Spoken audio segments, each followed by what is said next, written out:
This is the story of Texas Tower 4, one of the most dangerous and ill-fated outposts ever constructed in the middle of the Atlantic Ocean. From the very beginning, it was plagued with flaws.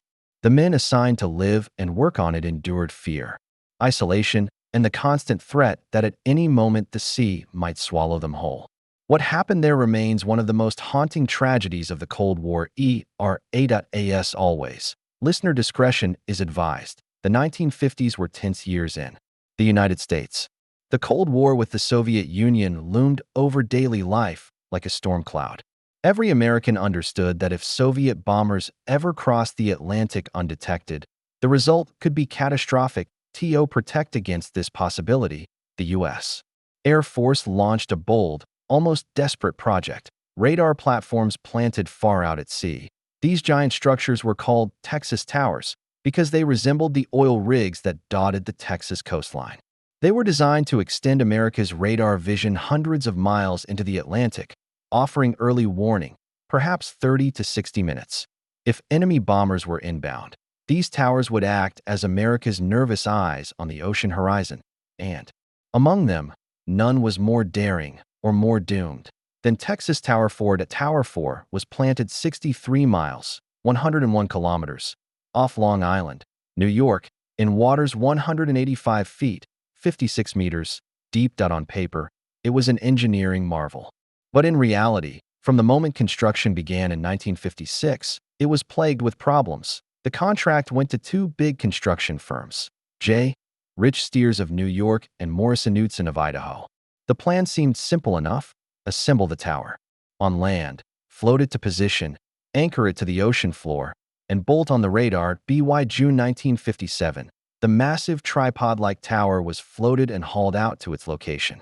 But during transport, the pounding waves damaged its legs. Structural supports were loosened before it was even installed.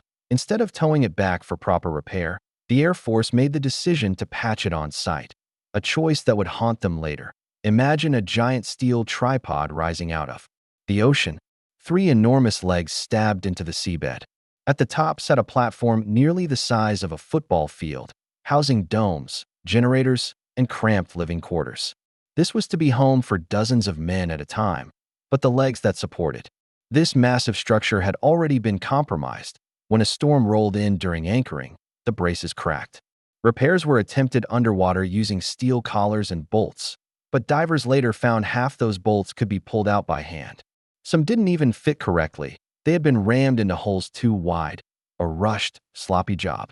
Even so, the radar domes were installed, and the tower was declared operational. But those who lived there knew immediately that something was wrong. The structure swayed. It groaned. It didn't feel like solid ground. Getting men to volunteer for tower duty was a challenge. So the Air Force launched ads promising adventure.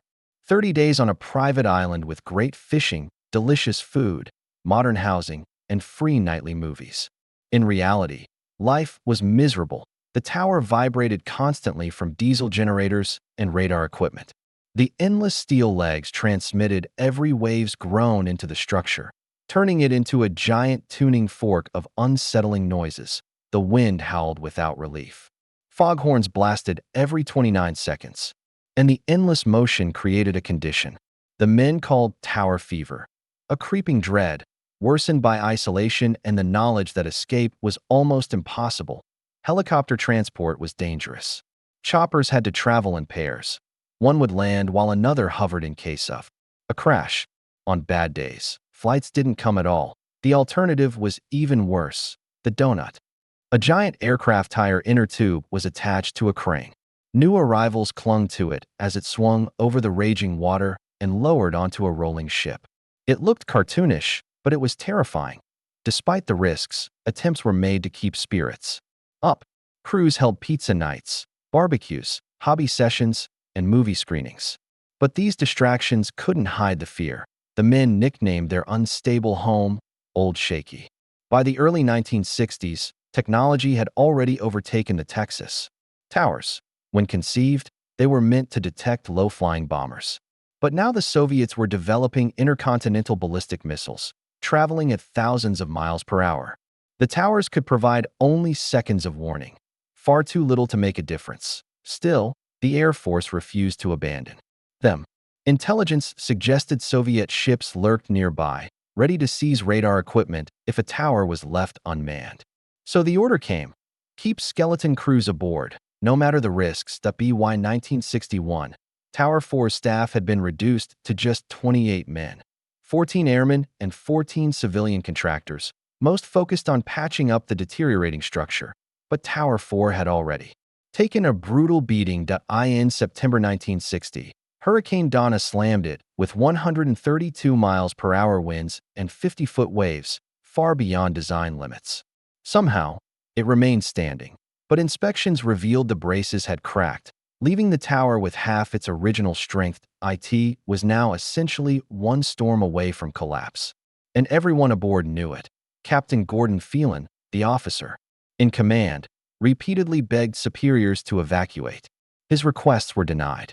The fear of Soviet salvage outweighed the lives of 28 men. In January 1961, a Navy supply ship under Captain Sixto Manuel warned Tower that a severe storm was approaching. Sixto urged evacuation, but Phelan had no authority. That decision lay with commanders safe onshore at Otis Air Force Base. On January 14th, winds of 46 to 69 miles per hour were forecast. Bad, but survivable. The tower had endured worse, but by the next day, January 15th, the storm had intensified. At 10 a.m., Captain Phelan admitted it was too late to evacuate. Helicopters couldn't fly, the sea was too violent for ships, and the men were trapped. By 1 p.m., he called his wife and confessed that the tower was swaying dangerously. If it went down, he said, none of them would live. At 3:30 p.m., forecasts warned of gusts up to 86 mph. At 4 p.m., Phelan radioed that he'd heard a loud crack and the tower was lurching. Finally, permission to evacuate was granted, but it was useless. The storm was already too fierce for rescue. At 6 p.m., he called his wife again. Winds now screamed at 98 miles per hour. Waves towered 35 feet high.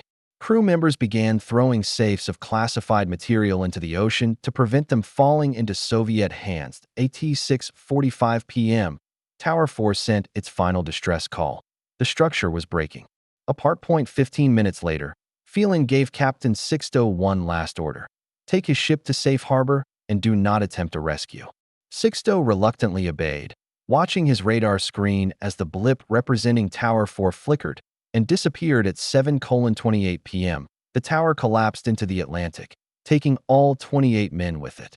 Only 2 bodies were ever recovered. News of the disaster rippled from Long Island to Washington, D.C. An inquiry revealed that Captain Phelan had, in fact, been granted authority to evacuate days earlier, but no one told him.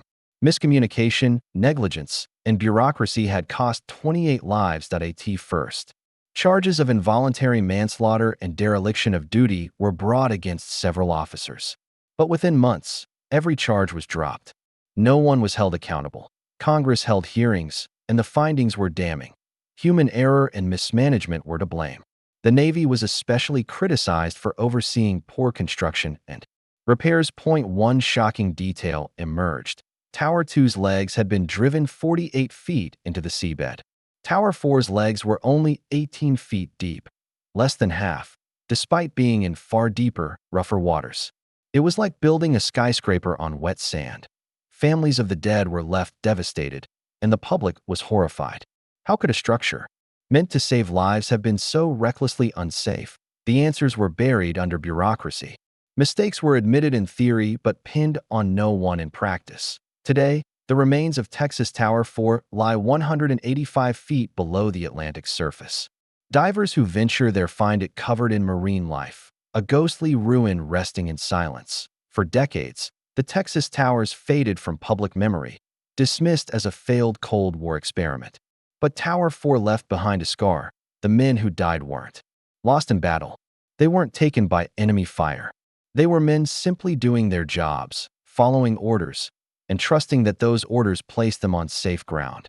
Instead, they were stranded in the worst possible place, a steel island doomed to collapse beneath them. Texas Tower 4 remains a chilling reminder of what happens when flawed engineering, human error, and bureaucracy collide in a place where failure means death.